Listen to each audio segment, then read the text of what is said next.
Na época o preço do arroz, não estava de brincadeira, o negócio está feio.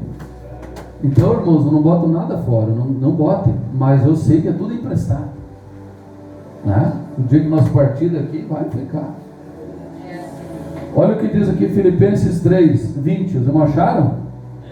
Amém? Diz assim: pois a nossa pátria está nos céus, de onde também aguardamos o Salvador, o Senhor Jesus Cristo, o qual transformará o nosso corpo de humilhação para ser igual ao corpo da sua glória, segundo a eficácia do poder que ele tem de até subordinar a si todas as coisas.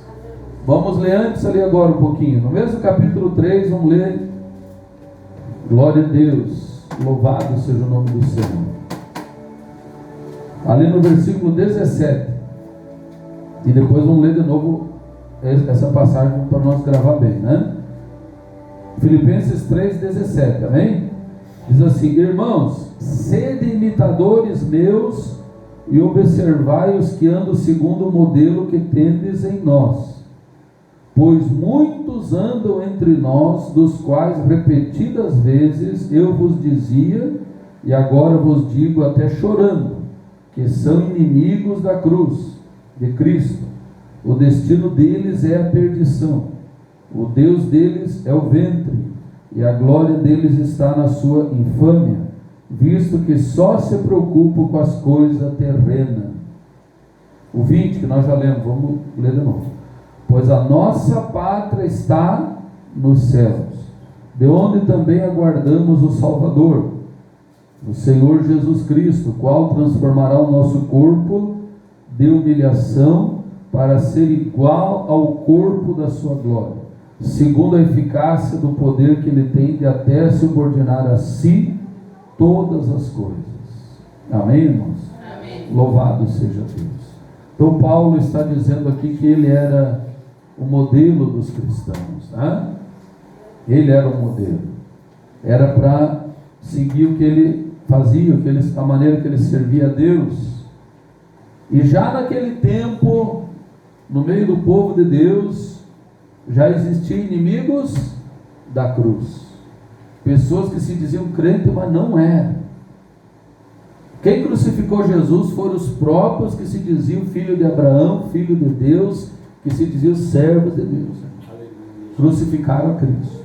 Aleluia. Então, irmãos, tem gente às vezes que deixa de servir a Deus por causa de pessoa, de um, de outro. Digo, tu está perdendo a tua salvação por causa do outro? Não perca.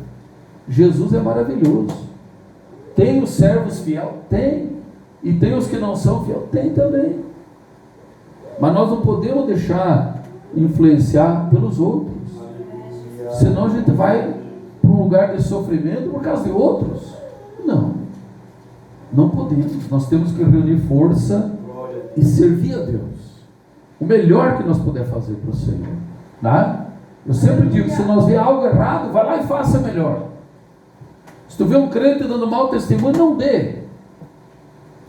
E tem. Mas nós não precisamos ser assim. Aleluia. Nós podemos cada dia melhorar um pouquinho para agradar o Senhor, Louvado seja Deus. No tocante aqui, irmãos, quando Deus criou o homem, quero que tu leia comigo aqui em Gênesis, lá no primeiro livro da Bíblia, bem no comecinho da Bíblia, Gênesis capítulo 1, versículo 26. Quando Deus criou as demais coisas, Deus disse: haja, e houve, foram criadas. Mas quando Deus criou o homem, ali estava a presença do Pai, do Filho e do Espírito Santo. E Deus disse assim: façamos o homem segundo a nossa imagem, conforme a nossa semelhança. Então a nossa vida é muito preciosa para nós viver só em torno das coisas terrenas, das coisas desse mundo, que vão ficar aqui. Nós temos que olhar para o alto, buscar as coisas lá do alto, a pátria verdadeira, que Paulo falou ali em Filipenses, onde nós lemos. Vamos ler aqui Gênesis. Quem pode ler para mim aí, por gentileza? Bem alto. Gênesis 1, 26.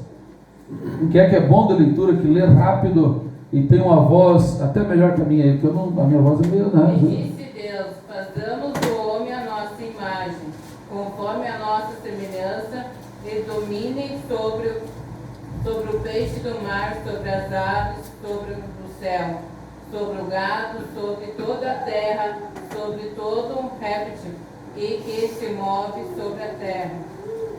O 27, irmã Débora, faça favor, a irmã já está no E embalo. criou Deus o homem, a sua imagem, a imagem de Deus. O criou o homem e mulher, os que criou.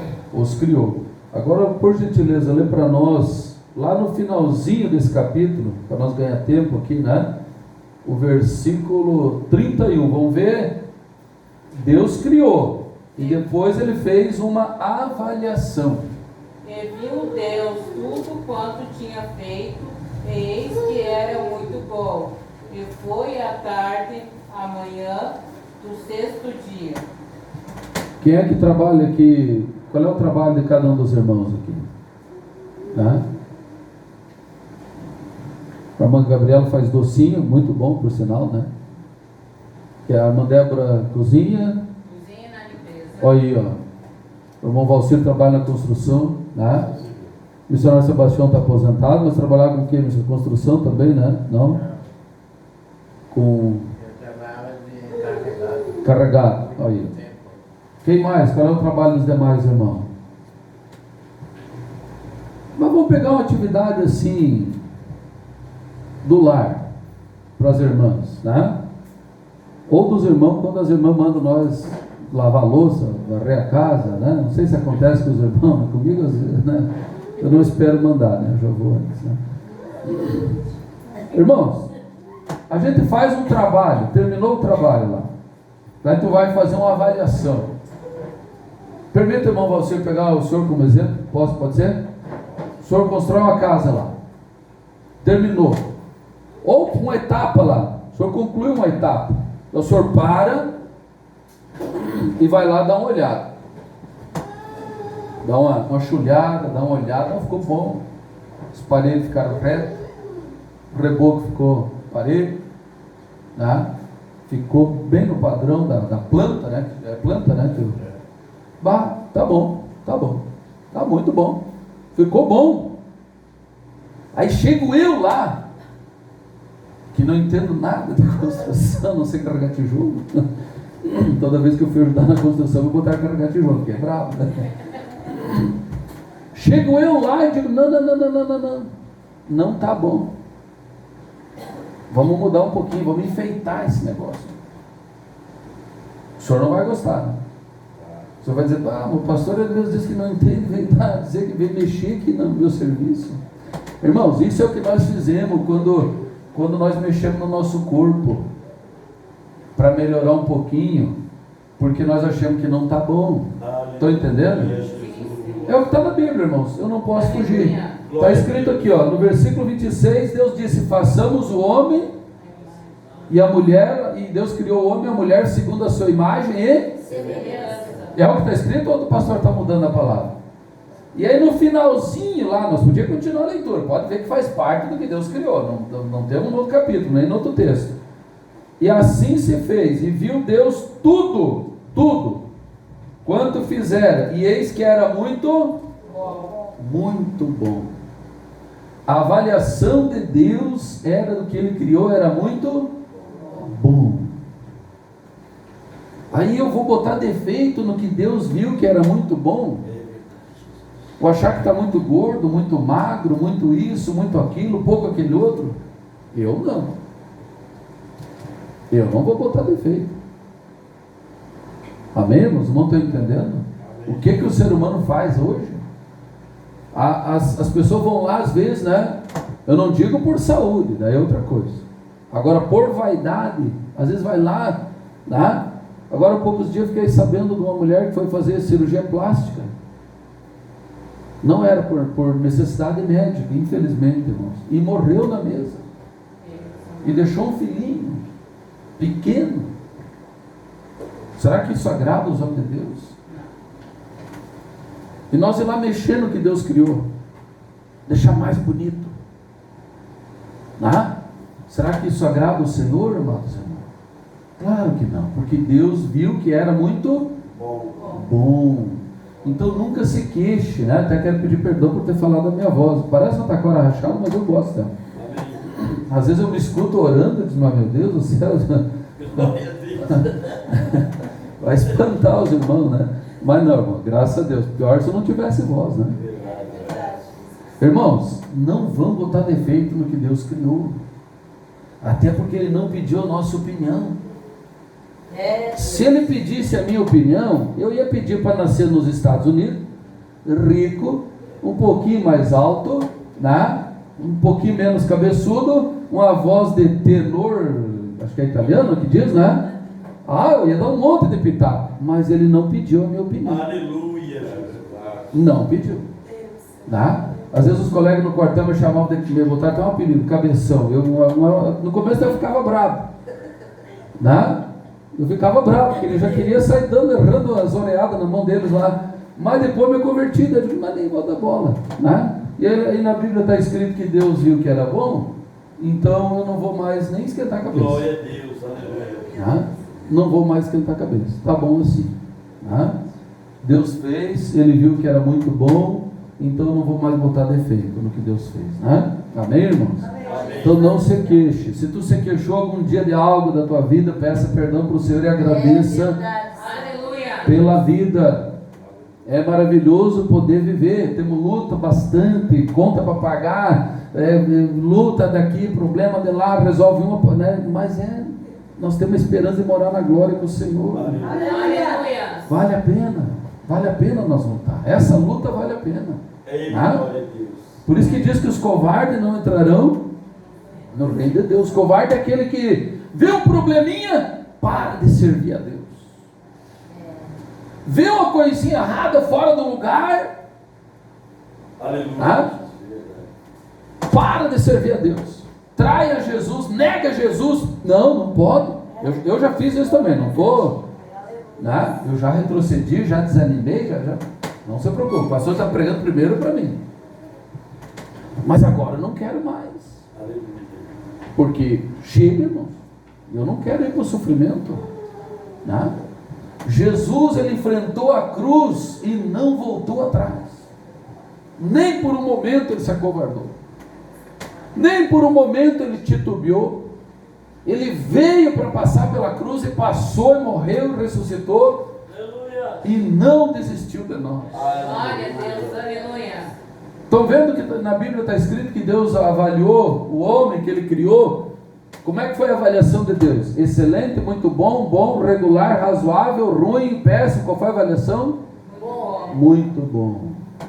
Muito bom está beirando o excelente, irmão. Tá? Eu acho que Adão e Eva eram até bem antipadinhos, porque Deus, né, muito bom que Deus criou. Mas serve para tudo nós. Serve para tudo nós. Aleluia. Então, amados irmãos, não podemos mais se queixar, né? Se alguém se queixar, já peça perdão. Às vezes a gente fala, né? Tem um momento daquela às vezes a gente tem uns mais explosivos, uns mais calmos, mas já peça perdão. Senhor, me perdoa. Até porque o Senhor nem pediu a minha opinião para me fazer. Me fez e viu que era muito bom, então tá bom. Né? Aleluia. Irmãos, eu quero falar, foi citado aqui sobre o cabelo, só para esclarecer. Você que tem visitante, não se preocupe, tá? Mas assim, ó, a Bíblia diz, só para os irmãos não ficarem em dúvida, Sansão era um nazireu. Sansão tinha que ficar com o cabelo crescido. Mas o homem, a regra geral para o homem é ter o cabelo curto. O cabelo crescido ele é desonroso, salvo a exceção do nazireu, que era Sansão. Tanto é que quando ele cortou o cabelo, o Espírito de Deus se retirou dele, ele foi preso, cego, queimaram as vistas dele, humilharam ele, fizeram judiaria. Ele perdeu todo o poder, toda a autoridade, toda a presença de Deus. Para as irmãs, a regra da Bíblia, está lá em 1 Coríntios 11, é ter o cabelo crescido, como sinal de autoridade por causa dos anjos. Eu já vi muitos casos sim de irmãs que serviam a Deus, que já tinham o propósito de não tocar no cabelo, tocaram no cabelo e dali pouco tempo estavam com o seu lar destruído. Por quê? Porque perde a autoridade, isso é fato.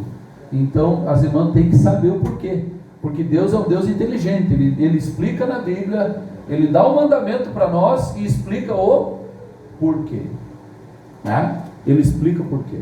Em 2 Reis 9:30 diz ali que quem se pintava o rosto ao redor dos olhos e enfeitava a cabeça era uma rainha feiticeira. Eu não estou dizendo que alguém faça isso, senão, não vamos além das palavras, né? Mas o exemplo veio dela, a rainha Jezabel. Era um inimigo do povo de Deus. Está lá em 2 Reis 9:30, né? E várias outras passagens falam que nós não devemos usar desse artifício do mundo, né? A pintura, que vai mudar aquilo que Deus fez, né? Se alguém já fez, peça perdão e segue a Deus, não fique lutando com isso aí. Deus não gosta de que ninguém fique assim lutando, não, a coisa é prática, pede perdão e segue adiante. Aleluia. Prossegue adiante, tá? Não tem motivo para ficar triste e constrangido, não. Nós estamos aqui para crescer junto, para aprender junto, para morar na glória. Glória a Deus. Amém, irmãos? Se nós já tivesse pronto, o Senhor já tinha levado nós como levou Enoque, né? Mas eu quero meditar aqui num texto, irmãos. Quero que os irmãos leiam 2 Crônicas 9:21. Quem pode ler para nós aí? 2 Crônicas 9:21 e 1 Reis 10:22, né?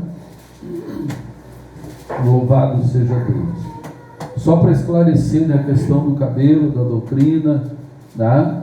Lá domingo eu perguntava no São Cristóvão, aquilo que é pecado dentro da igreja é pecado lá fora? Todos responderam que sim. Então, nós temos que andar como andamos dentro da igreja, andar também lá fora. Não podemos andar de qualquer maneira, para que o Espírito de Deus permaneça junto conosco, né? Até porque tem um versículo que diz: o anjo do Senhor acampa-se ao redor dos que o temem e os livra. Quem não teme a Deus, o anjo se retira. E aí nós ficamos vulneráveis ao ataque do inimigo. Então tem que temer a Deus em todos os momentos, né? Não podemos perder o temor no Senhor. Quem pode ler 2 Crônicas 9:21 e depois 1 Reis 10:22? 2 Crônicas 9:21. 9:21. Porque indo os navios do rei, Isso, porque indo os navios do rei com os servos de Irão a Tarsis, tornavam os navios de Tarsis uma vez em 3 anos e traziam ouro e prata, e marfim, e bugios e pavões. Seguir. Não, tá bom ali. Obrigado, doutor irmão Gabriel. E 1 Reis 10:22. Se alguém achou, pode ler, senão eu leio aqui. Porque o rei tinha no mar uma frota de Tarsis, com as naus de Irão. De 3 em 3 anos voltava a frota de Tarsis, trazendo ouro, prata, marfim, bugios e pavões. Salomão, diga comigo, rei Salomão. O rei Salomão foi o rei mais poderoso, mais rico que existiu na terra. A Bíblia diz que lá em Jerusalém havia mais ouro do que pedra. E está aqui, eles traziam navios carregados de ouro. Era promessa de Deus, não vamos entrar no mérito que era promessa, né? Foi um tempo ali que Deus queria mostrar a glória dele, o poder dele através do rei Salomão. Não se preocupe, porque Salomão não era mais querido que nós. Não, sinal de ter ou não ter não é sinal de ser escolhido por Deus. O sinal de ser amado por Deus é ter a presença do Espírito Santo. E essa sim faz a diferença. Então, amados irmãos, o que acontece? Por exemplo, se cada um de nós aqui, quem é pai ou mãe aqui, levanta a mão por gentileza. Olha, os quantos são, né? E tu tivesse que proteger teus filhos, fosse vir um mal muito grande sobre a nação brasileira, que Deus o livre, e tu tivesse que mandar os teus filhos lá para a Austrália, mas não como brasileiro, não como teus filhos, tinha que fazer eles passar por outra nação antes, adquirir certos costumes, certa cultura, certo linguajar, falar a língua desse outro país e depois ir para a Austrália, camufladamente, vou usar esse termo, para proteção. Não sei se vocês não estão entendendo. Vamos supor o seguinte: tu não pode sair do Brasil, mas tu tem os teus filhos e tu precisa proteger eles. E tu tem que mandar para o país da Austrália, mas não como brasileiro. E tu tem gerações para fazer isso. Então tu manda eles para a Rússia. Manda os teus filhos lá para a Rússia. Lá eles crescem, casam, aprendem o idioma russo, aprendem a cultura russa, parece russo. Depois de alguns anos, de algumas gerações, tu tira eles da Rússia e traz para a Austrália. E eles vêm para a Austrália como russos, mas na verdade são brasileiros. Mas ninguém pode saber muito, tem que deixar meio em off. Deus trabalha no segredo também, senão o inimigo estraga as coisas.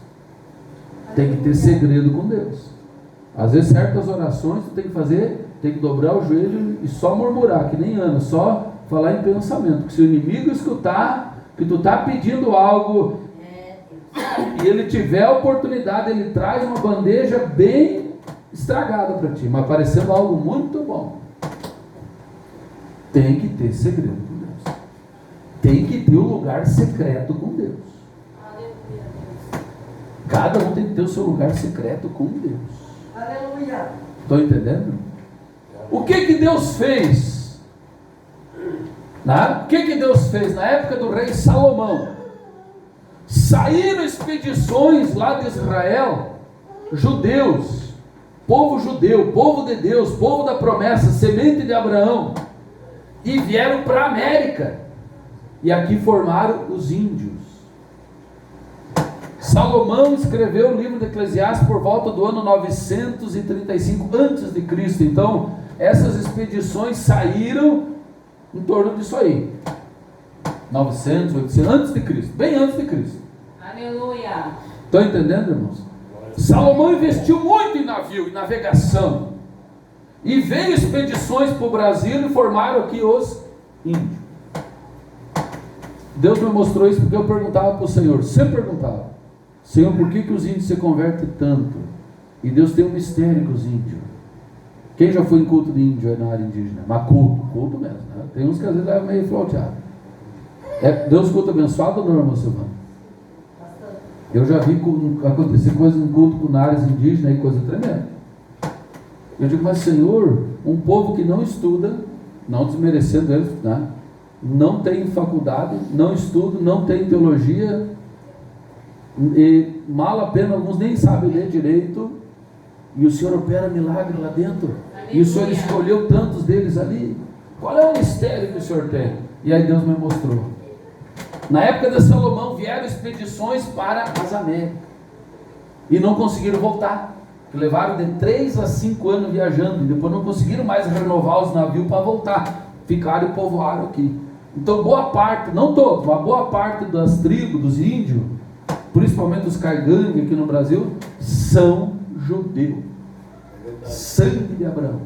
Quando os europeus chegaram aqui, descobriram, Colombo, Cabral, 1492, 1500, chegaram aqui e levaram uma surpresa, né? Eles acharam que era só mato, e tinha povo aqui, tinha os índios. Aí eles acharam, deve ser os europeus que vieram antes, muito antes. Aí foram estudar a cultura dos índios, foram ver os índios tinham hábito higiênico, os europeus na época não tinham. Eles tinham, alguns faziam circuncisão nos meninos, que era um ato puramente judaico. Outros se diziam descendente de Arão, de Levi. Outros tinham o caigangue, a língua caigangue é meio arrastado, que nem o hebraico. Concluíram, chamaram os estudiosos ali e disseram, olha, só tem uma explicação. É um povo descendente dos judeus. Eles têm uma forte ligação com o povo judeu, o povo de Israel. Olha o que Deus fez para preservar o povo dele. Aleluia. Porque o povo dele, onde ia, era perseguido. Na Alemanha, quem viu na Alemanha o que fizeram com os judeus? 6,5 milhões queimados nos fornos, torrado, que nem pão no forno, irmãos. Torrado que nem um churrasco, torrado, morto a judiaria, nas câmaras de gás. Isso agora, fora as perseguições. Aqui não tenho tempo agora, mas se tu estudar um pouquinho, tu entrar, tu vai ver o quanto eles foram perseguidos no mundo afora. Mortos, perseguidos, presos, né? Isso foi uma das frotas de navio de Salomão que veio para cá. As outras, é a que nós lemos aqui, foram para Tarsis. Ficavam 3 anos negociando lá. Em 3 anos dá para constituir o quê? Família, dá para ter 3 filhos. Dá ou não dá? Onde é que fica Tarsis? Na Espanha. Tarsis fica na Espanha. Então, navios de Salomão saíam e iam para Tarsis, negociavam e a cada 3 anos retornavam, trazendo ouro, prata, pedras preciosas, animais exóticos, né? Animais caríssimos, que eram, né? Artigos exóticos, como diziam, e vários outros itens, tudo que tinha valores trazia para Salomão. Lá em Tarsis, na Espanha, mas isso aconteceu também na Inglaterra, aconteceu na França, mas mais na Espanha, formou-se uma grande colônia judaica. Formou-se uma grande colônia de judeus, porque o judeu, onde ele for, ele é abençoado, porque Deus disse assim para Abraão: abençoarei quem te abençoar e amaldiçoarei quem te amaldiçoar. E Deus disse mais para Abraão, pai da nação de Israel, judeu, Israel, hebreu, tudo a mesma coisa, né? Não dá tempo para explicar a diferença, mas é tudo Israel, tudo judeu, tudo hebreu, tudo a mesma coisa, o povo de Israel. Deus disse mais para Abraão: em ti, Abraão, serão benditas todas as famílias da terra. Existe uma bênção de Deus que paira sobre o povo judeu. Aleluia. Através de Abraão seriam benditas todas as famílias da terra. Se existe família, graças a Deus, graças a Abraão. A bênção de Deus, né? Aqueles momentos em família, aquela alegria de chegar no lar, ter uma esposa, ou se não ter, fazer um chimarrão, tomar sozinho, que um já é uma família, né? É graças a Deus e graças a Abraão. Aleluia. E a família da fé também. Então, irmãos, Tarsis se formou uma colônia de judeu. E eles cresceram muito, porque onde eles iam, a bênção de Abraão caía sobre eles, e eles iam crescendo, crescendo, crescendo, Glória e se multiplicando. Tomaram conta da Espanha. Era o dono dos comércios, o dono da riqueza, compraram terra, os judeus cresceram lá, que foi uma maravilha. Há muitas gerações, não pensa que foi 100, 200 anos, foram muitos, 900 antes de Cristo, viveu Salomão. Tu imagina quantos anos eles tiveram para crescer. Que ano foi descoberta a América? Quem lembra que estudou no colégio? 1492. Colombo chegou na América. E no Brasil foi 1500, Cabral. Vamos pegar 1500 para arredondar. Diminui 900 antes de Cristo, 1000 anos praticamente, até Cristo. De Cristo até Cabral mais 1500 anos, dá 2500, 2400, 2500 anos. Eles tiveram tempo para crescer na Europa e formar colônia, formaram na Espanha, formaram na França, formaram na Inglaterra. Onde vinham descobrir outros países, vinha judeu junto. Agora eu te pergunto, qual é os países que foi descobrir aqui a América? Se formou essas duas grandes colônias judaicas, na Espanha, depois em Portugal, principalmente Espanha e Portugal.